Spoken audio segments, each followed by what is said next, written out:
कि काफ़ी लोग ऐसे देखे कि शुरू में उनको बड़ा बैराग लगता है, बड़ा विश्वास, बड़ी आस्था दिखाते हैं, लेकिन बाद में उनका प्यार, विश्वास, श्रद्धा क्यों नहीं रहती?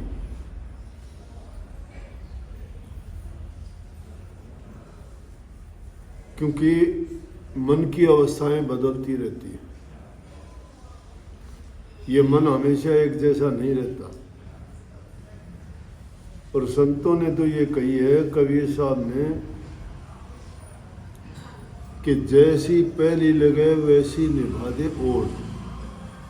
कि जैसा बैराग, जैसा प्यार शुरू में आदमी को लगता है ना, वैसा अगर वो आखिर तक ले जाए, ओढ़ माने अंत तक, जैसे पहली लगे वैसे निभा दे ओढ़। अपनी तो क्या गिने, वो तारे परिस करोड़। कि अपनी गिनती तो क्या करने की जरूरत है, वो करोड़ों पुरुषों को, लोगों को तैरने वाला बन जाता है। कौन? जो बैराग उसको पहले लगता है। लेकिन बैरागी होते नहीं है। जो बैराग दिखाते हैं, मन और इंद्रिय का गुलाम जो होगा, उसका सुधर पाना बड़ा मुश्किल है।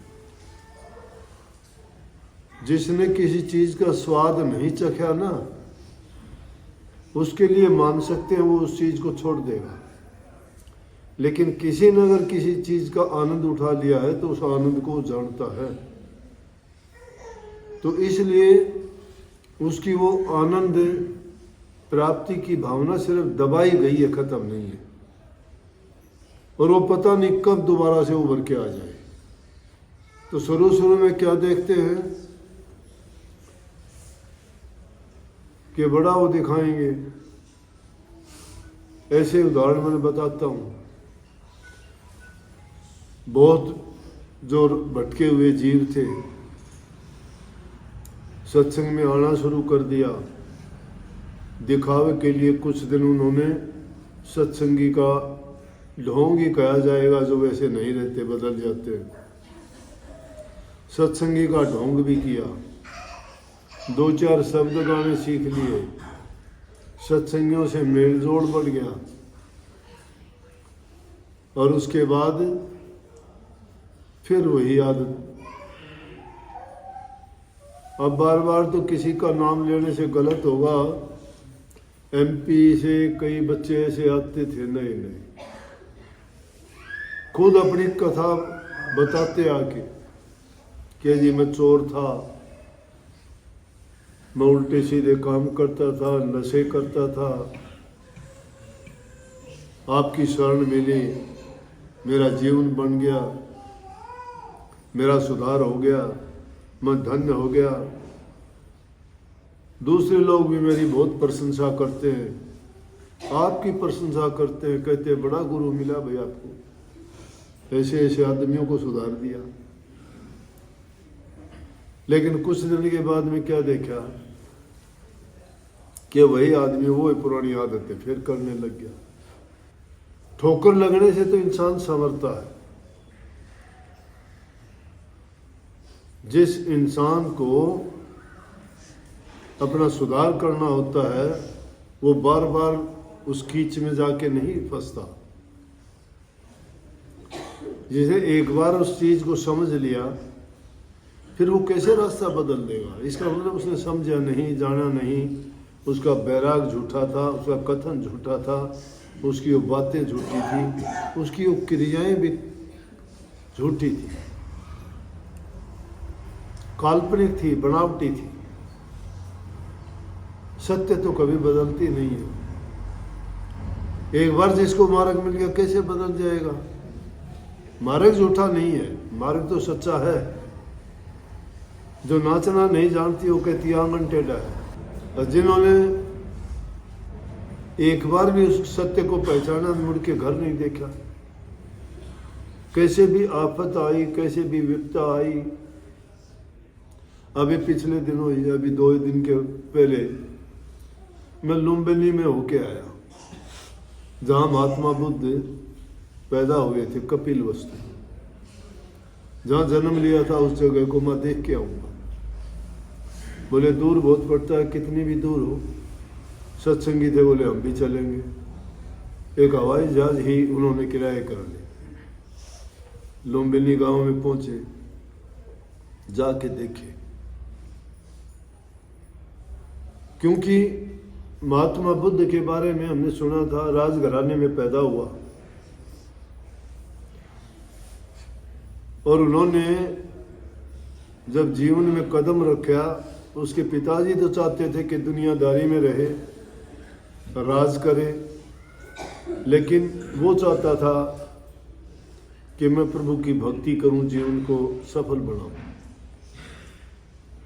अब ये बहाने लगा देते हैं ना कि भाई परमात्मा ने जो करना था वो हो गया।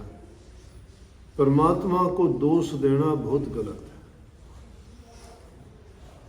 परमात्मा तो बहुत न्यायकारी है, वो किसी के साथ गलत नहीं करता। हम खुद गलतियां करके अपने कर्म के भागी बनते हैं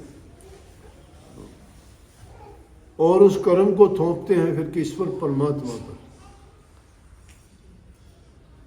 मैं कहता हूं कर्म जिस इंसान ने कर दिया, चाहे उसने जानबूझ के किया चाहे अनजाने में हुआ, कर्म जो कर गया तो उसका कर्म फल भी अवश्य बन गया, उसी समय बन गया। चाहे लाख कोशिश परमात्मा करो, लाख कोशिश उसका गुरु करो, चाहे लाख कोशिश वो करो,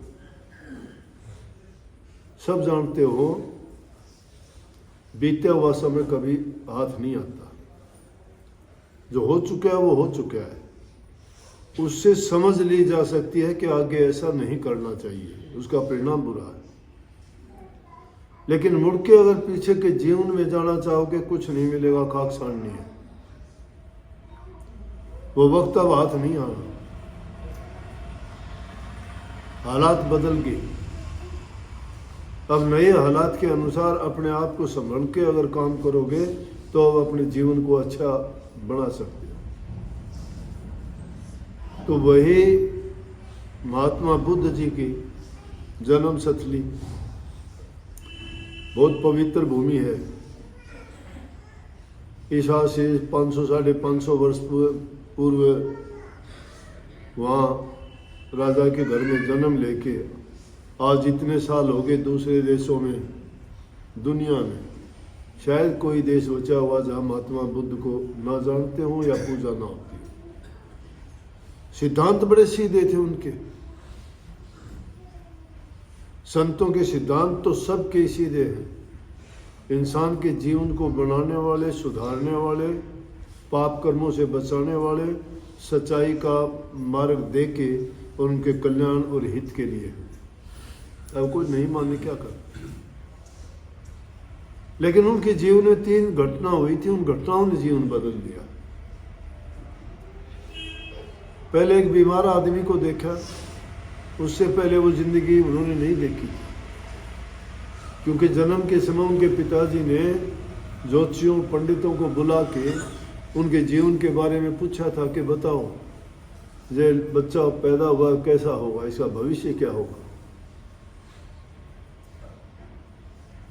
ज्योतिषियों ने देख के अपनी ज्योतिष के अनुसार, अपने ज्ञान के अनुसार उनके बारे में भविष्यवाणी की कि अगर ये शासन करेगा तो चक्रवर्ती राजा होगा, और अगर ये भक्ति के मार्ग में चला तो बहुत बड़ा संत होगा।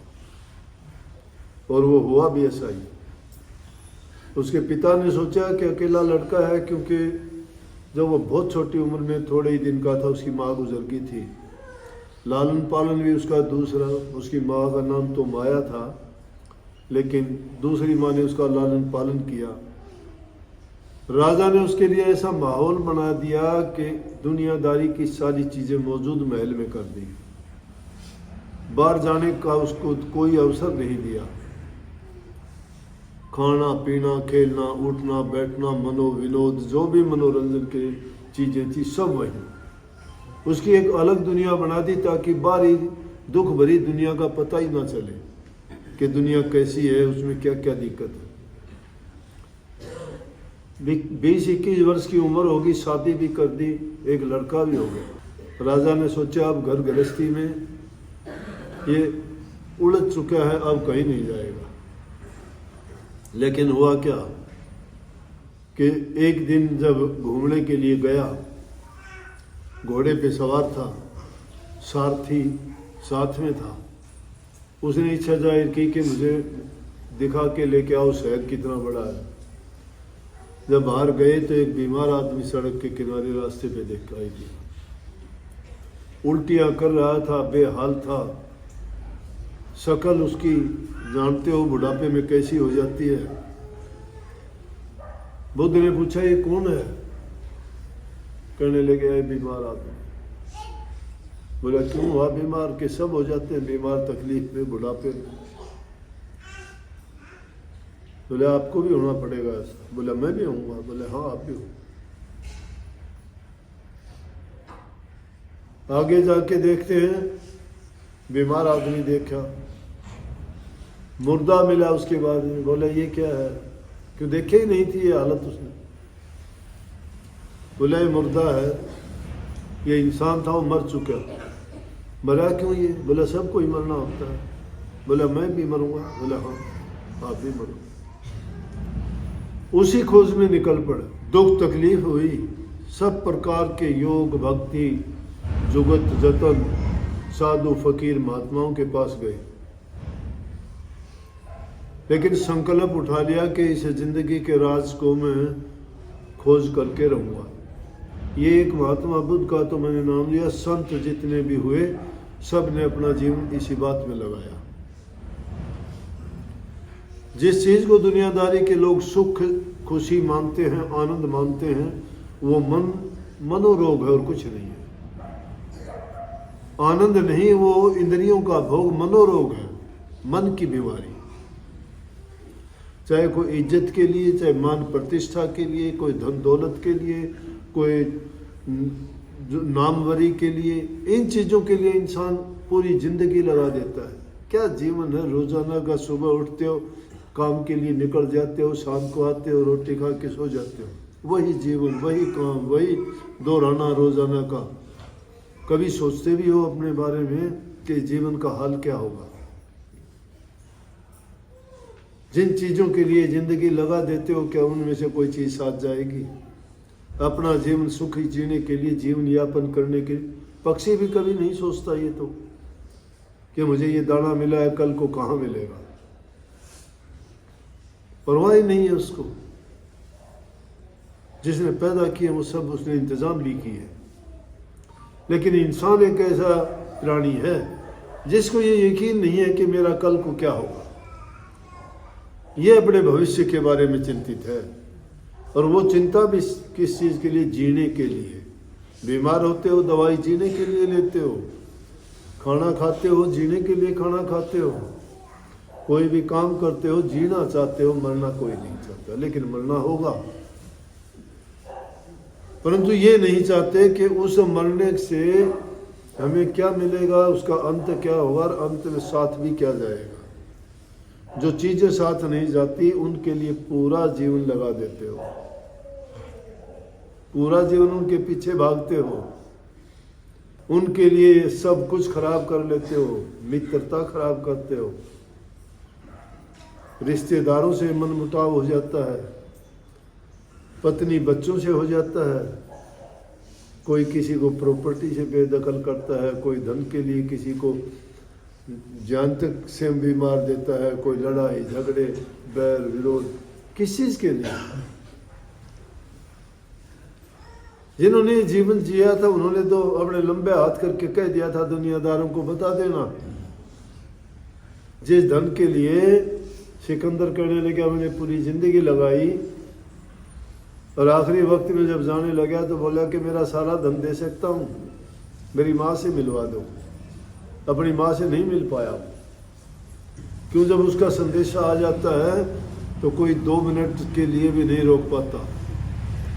बोला जितना धन है सब दे दूंगा, मेरी माँ से मिलने का समय अगर मिल जाए। बोले एक पल भी नहीं मिलेगा। तो एक काम कर देना, मेरे दोनों हाथ चिता से बाहर लटका देना, अर्थी से बाहर निकाल देना। जब जनाजा लेके जाओ हाथ मेरे लटकते जाए, इसलिए नहीं ये कोई रिवाज थोड़ा है। लोग बोले हमने तो कभी लटकते हुए हाथ नहीं देखे। बोले क्यों? बोला ताकि दुनियादार ये कहें कि जिस सिकंदर ने इस धन के लिए इतने जुल्म किया आज वो खाली हाथ जा रहा है। लेकिन क्या किसी के कानों पर भनक पड़ी? नहीं। कब तक याद रखते हैं हम ये चीज? शमशान घाट तक भूल जाते हैं। इस लालच के लिए, स्वार्थ के लिए सब जगह हमारा यही काम हो गया। जहां कहीं जाते हैं, मित्रता करते हो तो तुम्हारा स्वार्थ होता है, रिश्ते नाते जोड़ते हो तो तुम्हारा मतलब तुम्हारा स्वार्थ होता है। अरे यहाँ तक कि अब तो धर्म और गुरु के पास भी जाते हो तो भी तुम्हारा लालच और स्वार्थ ही होता है। वहां भी तुम इज्जत के लिए, मान बढ़ाई के लिए इसलिए जाते हो हमारी वहां इज्जत हो, हमें मान बढ़ाई मिले। संत खुद मान बढ़ाई के भूखे नहीं है।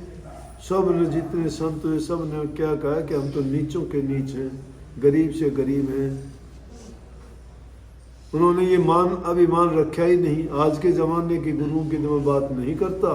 आज के ज़माने के तो गुरु इन्हीं बातों के लिए करते हैं, मेरे शिष्य ज़्यादा हो जाए, मेरा नाम ऊंचा हो जाए, मेरी बढ़ाई हो, बड़ी बड़ी गाड़ियों में चलूं, बहुत मेरे पास धन हो जाए, और उस धन के लिए उल्टे सीधे काम करने। भाई मिलेगा क्या? बड़े बड़े आश्रम बन जाएंगे, साथ जाएंगे वो। राजे महाराजाओं के किले आज खाली पड़े, एक आदमी भी नहीं रहता उनमें। कबूतर, चकचुंदर और बंदरों ने घर बना रखे हैं उसमें, इंसान भी नहीं रहते। जो चीज हमारे साथ जाने वाले नहीं है उन चीजों के लिए जीवन बर्बाद करते हैं। जो चीज हमारा साथ देने वाली है उसको भूले से भी याद नहीं करते। अपने जीवन को संभालने के लिए प्रभु के नाम की भक्ति करो। अब नाम क्या है? नाम की भी टेर लगा दी। दूसरे भी कह देते हैं, बोला शराब पीता है, नशा करता है और उल्टे सीधे काम करता। बोला कि नाम ले ले, नाम ले ले। नाम क्या करेगा? आदत बुरी छोड़ते नहीं हो, नाम तुम्हारा क्या भला करेगा? नाम चीज क्या है? हमने तो नाम को एक ऐसी चीज मान लिया कि बीमार है, कैंसर की बीमारी हो गया, बोला नाम ले लिया। रोग शरीर में है, नाम किस चीज के लिए होता है? नाम प्रभु की प्राप्ति के लिए, भक्ति के लिए, जीवन कल्याण के लिए होता है। रोग बीमारी शरीर का रोग इंसान के कर्म का भोग है। जिसने जो कर्म बना लिया है उसका परिणाम है वो, अब नहीं तो पहले किया होगा। ये इसी जन्म का लेखा जोखा नहीं है। ये कर्म इंसान के साथ चलता रहता है, योनि दर योनि चलता है। ये जीव जब तक अपना कर्म भोग नहीं लेता, पूरा नहीं कर लेता, तब तक वो कर्म इसके साथ रहेगा, चाहे वो योनि बदल, कोई बदल जाओ। कोई बैल बन के तुम्हारा कर्जा देता है, कोई स्त्री बन के तुम्हारे से कर्जा लेती है, नहीं देखते। कोई पति बन के स्त्री के साथ दुर्व्यवहार करता है, उनका कर्जा है आपस का, पिछले जन्मों में करके आए हैं कुछ ना कुछ उनके साथ। लेकिन जो इंसान नाम की योग्यताएं पूछना चाहता है तो उसके लिए यह है कि पहले अपने आप को सुधारो।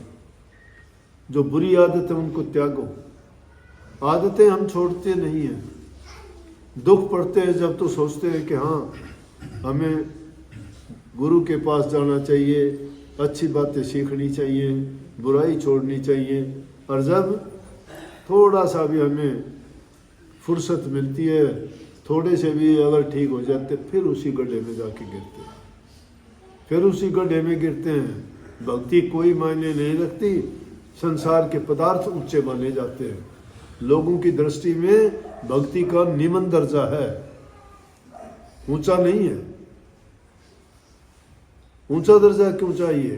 अपना ऊंचा दर्जा अगर बनाना होता तो गुरु की शरण में गए, तुम में भी थोड़ा बहुत तो अंश आना चाहिए था। नहीं, तुम अपना काम गुरु से ही करवाना चाहते हो, खुद नहीं करते। कहते हो दया करना जी, मेरी बीमारी ठीक हो जाए। गुरु ने औषधालय खोल रखा है क्या? और जो खोल रखा है वो चीज आपको दी है, उसका प्रयोग क्यों नहीं करते? जिससे तुम अपनी बीमारी ठीक करना चाहते हो, भाग्य बदलवाना चाहते हो, पाप कर्मों को धो लेना चाहते हो, उसके लिए गुरु ने तुम्हें भी वो चीज बताई जो गुरु के पास है। उसकी कमाई क्यों नहीं करते? तरीका भी आपको बताया है, उसी तरीके से उसी रास्ते पे चल के और उसी चीज को तुम बना लो। हाथ में तुम्हें चेक दे दिया और कहना है कि बैंक से पैसे निकलेंगे, निकलवा लो, और चेक को लिए फिरते हो, पैसे निकलवाते नहीं हो, तो गरीब के गरीब रहोगे। क्या काम आएगा चेक? पैसे हैं उसमें, दिखाओ चेक, देंगे बैंक के कर्मचारी। वो नाम इसी प्रकार एक चेक है, लिख के दे दिया गुरु ने। कर्म जब तक हम शुद्ध नहीं करते हैं, मन को पवित्र नहीं रखते हैं, जो परोपकार और परहित की चीजें हैं वो हमारे जीवन में नहीं जोड़ते हैं, कैसे जीवन सुधर जाएगा? चोरी हमने नहीं छोड़ी, कपट हमने नहीं छोड़ा, बेईमानी हमने नहीं छोड़ी, माँ बाप के साथ अच्छा बर्ताव हम नहीं करते, जवान से कभी मीठा नहीं बोलते, झूठ कपट बेईमानी छल, इन चीजों ने घर कर रखा है। ये सारा का सारा कचरा है, गंदगी है, और ये गंदगी हमने अपने मन में भर रखी है। वो जब तक नहीं निकलती, नाम क्या चाहे तुम कितने सारे गुरुओं को अंदर में बिठा लोगे तो भी तुम्हारा कल्याण नहीं होगा। अच्छा बनना चाहते हो, शर्म आती है, अच्छे काम के लिए शर्म आती है, सत्संग में जाते शर्म आती है, गुरु के पास जाते शर्म आती है, गंदगी में जाते शर्म नहीं आती, शराब के ठेके पे जाके खड़े हो जाते हो, पैसे नहीं तो गिड़गिड़ाते हो उसके सामने, दूध लाते हो तो उसके बारे में लाख बार पूछते हो, पानी मिला दिया भैया तूने, पानी मिलाया होगा, ऐसा पानी नहीं मिला, शुद्ध है क्या दूध? दारू वाले से पूछते हो कभी, दारू पी पी के कितने लोग मरते हैं? उनसे पूछते हो दारू शुद्ध है कि नहीं है?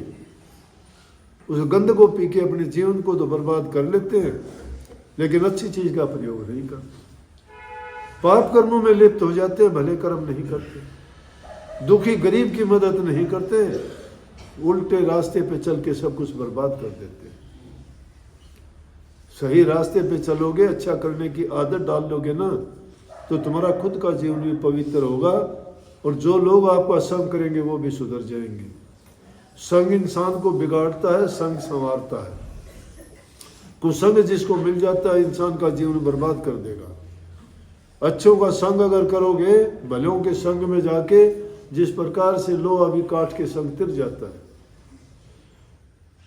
लोहे को अगर पारस पत्थर से छू दो तो सोना बन जाता है, नक्षत्र की बूंद अगर शिप के मुंह में पड़ती है तो मोती बन जाती है, और वही बूंद अगर केड़े में पड़ जाती है तो कपूर बन जाती है, अगर वो गिद्दड़ के मुंह में पड़ जाती है गिद्दड़ अकड़ा जाता है। बूंद एक है, वही है, लेकिन संग जिसका कर लिया वैसा ही वो हो गया। कदली सीप भुजंग मुख स्वाति एक गुण तीन, अगर वो सब सर्प के मुंह में गिर गई तो जहर बन जाता है। संग ऐसा है, दुष्टों का संग करके बिगड़ जाओगे। दुष्ट आदमी अच्छी बातें ना सीखता है और ना ही किसी इंसान को अच्छे रास्ते पे चलने देता है। भले नरन के संग से नीच ऊंच पद पाए, भले इंसानों के संग से तो नीचा आदमी भी ऊंचा पद पाता है। अच्छी संगत में बैठने वाला चाहे वो गलत काम करता हुआ तो भी लोग उसको यूं कहेंगे, भाई संगति तो इसकी बुरी नहीं है, हमने तो कभी देखा नहीं, ये तो अच्छे आदमी में बैठता है। कमी होगी तो भी उसकी अच्छी गवाही देने वाले मिलेंगे। और एक चाहे कितना भी नेक इंसान हो, अगर वो बुरी संगति में बैठता है तो उसको कोई ये कहने वाला नहीं कि ये धर्मात्मा है, ये सच्चा है, ये अच्छा है, या इसमें कोई ऐब नहीं है। वो कहेंगे कि हाँ हो सकता है इसकी बैठक तो गलत आदमियों में है, हो सकता है इसने कर दिया हो, इसलिए काजल की कोठड़ी है, इसमें दाग लगता है। अपने आप को इन बुरे कर्मों से बचा लोगे, यही भक्ति है। सच्चे बन के रहोगे, घरों में प्यार प्रेम शांति रखोगे। शांति जहाँ है उसको सुमति बोलते हैं, और सुमति जहाँ होगी वहाँ नाना प्रकार के सुख होंगे। और जहाँ कुमति है, घरों में लड़ाई झगड़ा रहता है, एक दूसरे का इतबार नहीं करते, बड़े बुजुर्ग की इज्जत कदर नहीं करते, दूसरों के साथ अच्छा बर्ताव व्यवहार नहीं करते, तो ऐसे घरों में टोटा, रोग, बीमारी, यहाँ तक कि यूँ सोच लो कि उस घर में आदमी भी नहीं रहेंगे, मरने शुरू हो जाएंगे। ये उस काल की पहचान है। राजा परीक्षित के समय में जब काल आया, उसने भी रहने के लिए जगह मांगी, तब भी राजा परीक्षित ने कहा था कि चलो, बोला कि मैं आऊँगा, बोला रहने के लिए जगह बता दो, बोला कि इजाज़त नहीं है, बोला कि आ तो गया मैं, अब जाऊँगा तो नहीं, लेकिन जगह आपको बतानी ही पड़ेगी। बोला तो अगर ऐसी बात है तो शराबी, कबाबी, बेईमान, झूठे, कपटी ऐसे लोगों की संगति में रहना, तो और अच्छी जगह में तेरे लिए जगह नहीं है। तो ये चीज़ें जिस घर में हो जाती है वो काल है, काल का पसारा आ गया।